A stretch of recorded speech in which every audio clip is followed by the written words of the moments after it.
Alors, le GIE PME numérique est un groupement de 20 PME qui se sont réunis donc en GIE, groupement interéconomique, pour devenir membre fondateur de l'IRT BICOM. Il était pour une PME impossible à son échelle en fait, d'être membre fondateur seul, mais ensemble, effectivement, c'est possible et ça permet de répondre aux obligations d'un IRT en termes d'investissement, de subventions, qu'il faut donner, de donations qu'il faut faire effectivement à un IRT et puis également de mise à disposition de personnel pour cette IRT. Première chose, c'est effectivement d'exister au sein de l'IRT, au même titre qu'un grand groupe. Deuxième chose, croiser des compétences pour être aussi un vrai vivier d'innovation majeure.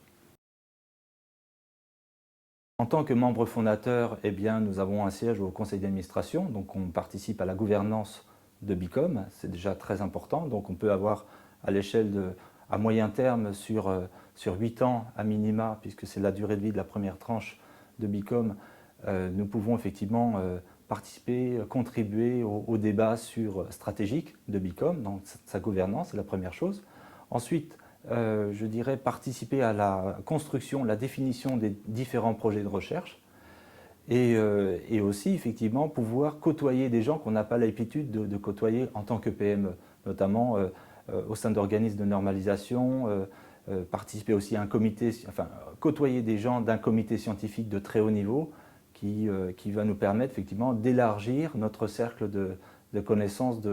ou de contacts plutôt stratégiques. On travaille pour une solution commune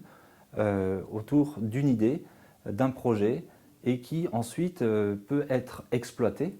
Et les PME, en tant que membres fondateurs au sein du GIE, seront les premières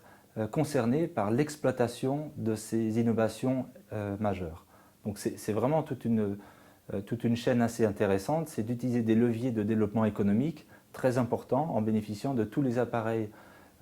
qu'on retrouve habituellement dans des grands groupes et que on va avoir à disposition pour toutes les PME,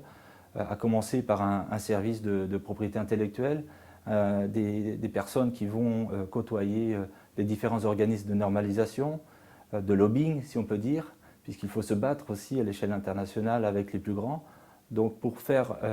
je dirais, fructifier une idée innovante, certes, il faut déjà détenir, protéger cette idée, faire savoir, et ensuite voir comment l'exploiter au mieux. Donc les PME seront effectivement les bons starters, je ne vais pas employer le terme start-up, mais starters pour exploiter ces idées pertinentes avec effectivement tout le véhicule BICOM pour protéger et donner tous les moyens d'exploitation de ces idées.